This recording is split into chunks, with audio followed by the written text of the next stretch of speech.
Oke, selamat pagi. Berjumpa lagi bersama saya dengan Ibu Orisa Oktaria. Hari ini kita akan membahas mengenai penyederhanaan proporsi majemuk. Jadi pada mata kuliah logika informatika kita akan di pertemuan yang kelima ini ya, ini pertemuan kelima. Materi yang akan kita pelajari adalah penyederhanaan proporsi majemuk. Untuk lebih mempersingkat, kita langsung mulai saja. Apa sih penyederhanaan gitu kan ya?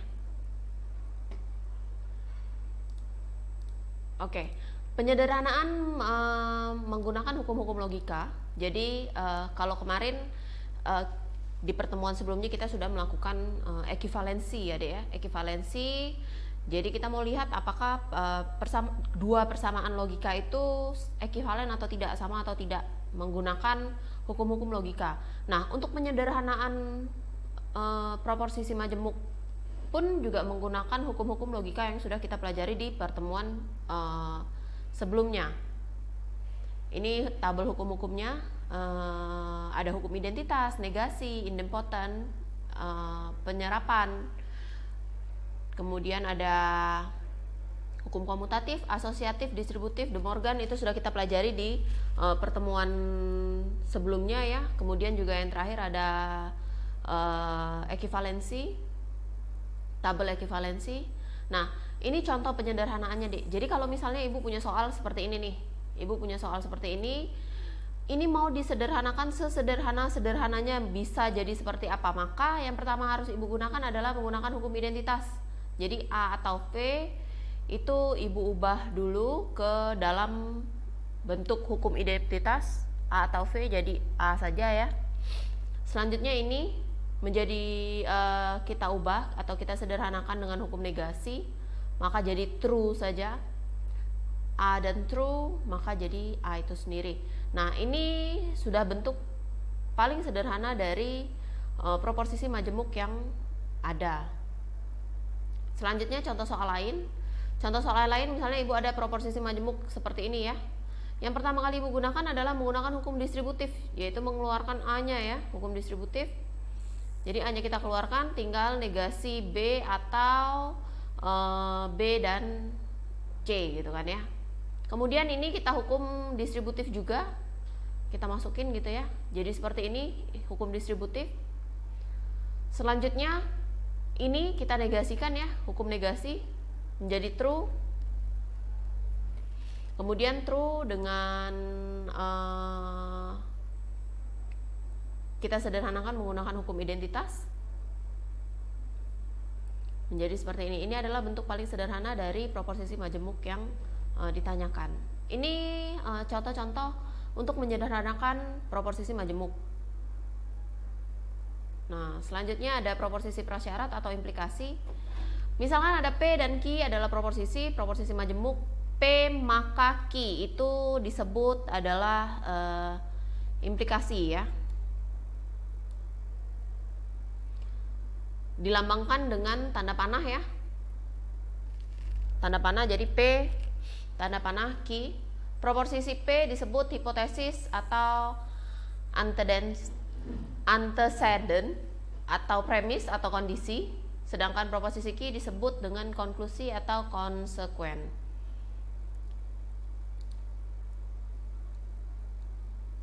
Selanjutnya ada nilai kebenaran dari implikasi, tabel nilai kebenaran implikasi. Jadi kalau true jadi true, true false maka akan jadi false, kalau false true tetap true, kalau dua-duanya false maka akan jadi true. Ini adalah tabel kebenaran dari implikasi. Nah, ini macam-macam bentuk dari implikasi Jadi kalau tadi kan Ibu bilang jika P maka Q. Ternyata implikasi itu bisa juga disebutkan dengan jika P, Q gitu kan ya. Atau P mengakibatkan Q jika P hanya jika Q, P syarat cukup agar Q syarat perlu bagi P, Q bila mana P. Jadi ini adalah penulisan-penulisan atau implikasi bisa dibaca dengan cara-cara berikut ini.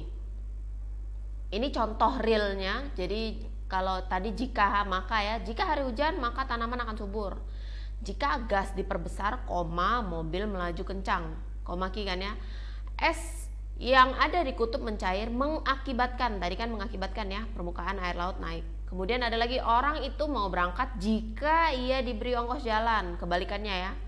Selanjutnya, Ahmad bisa mengambil mata kuliah teori bahasa Indonesia formal hanya jika ia lulus, hanya jika ada tadi ya, ia lulus mata kuliah matematika diskrit. Selanjutnya ada lagi sampai H, syarat cukup, ada pakai syarat cukup ya, syarat perlu, kemudian bila mana. Nah, ini adalah contoh-contoh real dari penggunaan implikasi menggunakan kata lainnya ya, bukan jika maka. Nah, selanjutnya ibu ubah tadi C sampai H yang tadi, yang bukan menggunakan jika maka, menggunakan jika maka semua. Jadi maka akan jadi seperti ini. Jika es yang ada di kutub mencair, maka permukaan air laut naik. Jadi kita hanya merubah saja ya Dek ya. Jika ia diberi ongkos jalan, maka orang itu mau berangkat. Dan seterusnya sampai yang H. Jika hutan ditebang, maka banjir bandang terjadi. Sebenarnya ini sama semua, ini adalah bentuk-bentuk dari implikasi. Nah, ini contoh lainnya. Jadi kalau misalnya ibu ada X dan Y, X-nya itu Anda berusia 17 tahun, kemudian Y-nya memperoleh SIM, maka kalau dijadikan ke dalam bentuk notasi implikasi, hanya jika Anda berusia 17 tahun Anda memperoleh SIM. Jadi ini ibu minta rubah ke dalam bentuk notasi implikasi gitu kan ya. Maka akan jadi seperti ini Dek.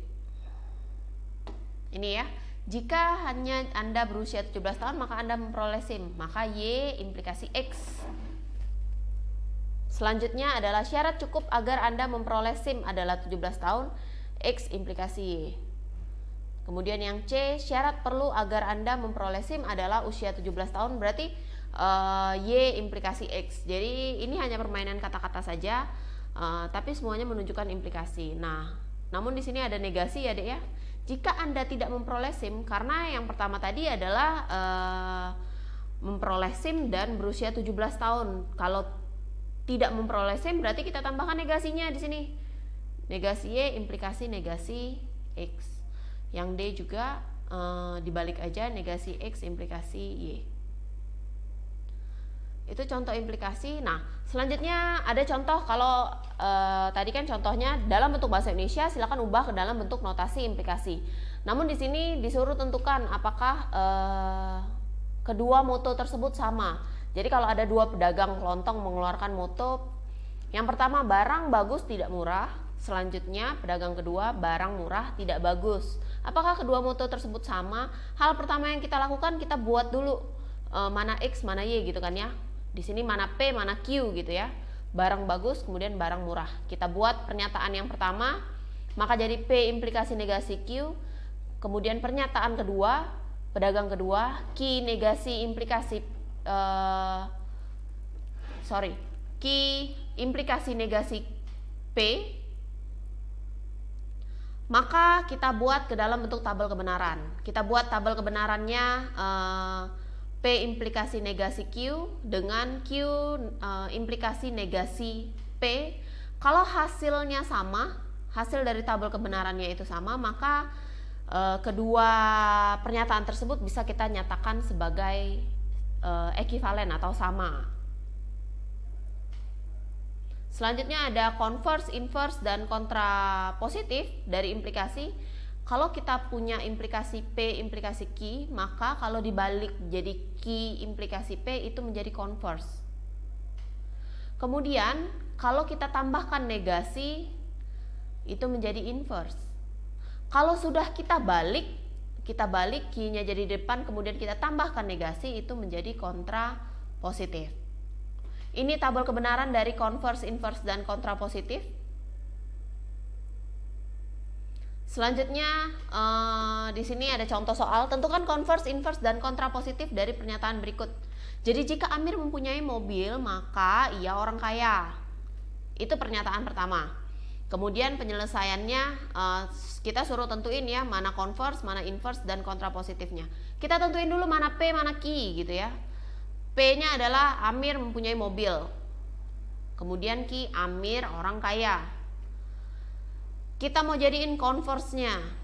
Converse-nya jadi kita balik aja ya. Amir, jika Amir orang kaya maka ia mempunyai mobil.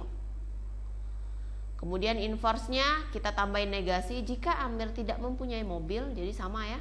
Cuman kita tambahin inverse-nya saja, tidak mempunyai. Kalau ini mempunyai berarti ini tidak. Tidak mempunyai mobil maka ia bukan orang kaya. Kemudian di sini kontrapositif. Kontrapositif sudah dibalik kemudian ditambahkan negasi. Jika Amir bukan orang kaya, orang kayanya di depan dulu ya, bukan orang kaya, maka ia tidak mempunyai mobil. Itu tadi jawabannya. Selanjutnya kalau misalnya ada contoh lain, tentukan kontrapositif dari pernyataan berikut ya. Jadi banyak pernyataan. Jika ia bersalah maka ia dimasukkan ke penjara. Jadi kontrapositifnya itu kan sudah dibalik, kemudian kita tambahkan negasi ya. Penyelesaiannya seperti ini. Jika ia bersalah maka ia dimasukkan ke penjara. Kita balik dulu. Jika dia tidak bersalah maka dia tidak dimasukkan ke dalam penjara. Kontrapositifnya ya. Kemudian 6 lebih besar dari angka 0 maka 6 bukan bilangan negatif. Kita balik ya. Jika 6 bilangan negatif maka 6 tidak lebih besar daripada 0. Dan seterusnya ada yang C, Iwan lulus ujian hanya jika ia belajar. Maka di sini tulis jika Iwan tidak belajar maka ia tidak lulus ujian. Semuanya kita ubah ke dalam bentuk kontrapositif. Selanjutnya ada bikondisional. Bikondisional atau biasanya ibu lebih senang menyebut biimplikasi adalah proposisi majemuk dengan tambahan kata jika dan hanya jika. Kalau tadi kan jika maka ya, ini jika dan hanya jika. Dilambangkan dengan tanda panah kiri kanan. Kalau tadi ke kanan saja ya, ada strip tanda panah ke kiri kanan. Di sini ekuivalen dengan P implikasi Q dan Q implikasi P. Berikut ekuivalen dan ditunjukkan, ini penunjukannya aja bahwa memang benar ini ekuivalen menggunakan tabel kebenaran. Contohnya seperti ini. Ada sejumlah cara untuk menentukan bikondisional atau biimplikasi. Kalau tadi ada A sampai H gitu kan ya untuk menentukan implikasi. Di biimplikasi juga ada banyak, ada 4 kalau nggak salah ya, ada 4. P jika dan hanya jika, ini yang pertama ya, jika dan hanya jika tadi. Kemudian P adalah syarat perlu dan cukup untuk gitu, tambahannya penyambung katanya, penyambung proposisinya.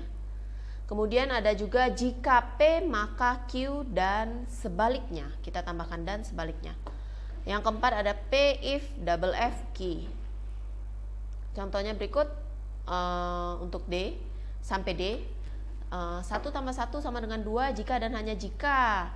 2 tambah 2 4 gitu kan. Syarat cukup, tadi ada syarat cukup ya. Dan syarat perlu agar hari ini hujan adalah kelembapan udara tinggi. Jika Anda orang kaya, jika maka Anda banyak uang dan sebaliknya, harus ditambahkan dan sebaliknya. Kemudian yang keempat pakai if. Nah, ini yang ibu bilang tadi ya, kalau misalnya ada soal seperti ini kita ubah ke dalam jika dan hanya jika. Ini tetap biimplikasi dek, cuman permainan kata hubung saja. Jadi jika udara di luar panas maka Anda membeli es krim, dan jika Anda membeli es krim maka di luar panas. Kalau kita tambahkan jika dan hanya jika maka akan jadi seperti ini. Nah, Anda membeli es krim jika dan hanya jika udara di luar panas. Ini penyelesaiannya ya, kita ubah semuanya ke dalam bentuk jika dan hanya jika. Syarat cukup kita ubah juga. Anda melakukan banyak latihan jika dan hanya jika Anda memenangkan pertandingan. Kemudian ada lagi Anda naik jabatan jika dan hanya jika Anda mempunyai koneksi. Kita ubah ya, menggunakan jika dan hanya jika. Contoh selanjutnya ada jika Anda lama menonton televisi maka mata Anda lelah. Begitu juga sebaliknya. Kita jadikan jika dan hanya jika mata Anda lelah jika dan hanya jika Anda lama menonton televisi. Nah, berikut ini adalah contoh-contoh latihan soal yang kira-kira nanti soalnya itu dalam bentuk seperti ini dek. Penentuan merubah penggantian kata hubung atau penambahan kata hubung menggunakan implikasi atau biimplikasi adalah yang Ibu jelaskan sebelumnya tadi. Mungkin itu saja yang dapat Ibu jelaskan di pertemuan hari ini. Nanti akan ada latihan di perkuliahan kita di SPON seperti biasa. Silakan kalian mengerjakan dan kumpulkan di sana. Demikian yang dapat Ibu jelaskan di video pembelajaran hari ini. Terima kasih sudah menyaksikan. Sampai jumpa di video pembelajaran berikutnya.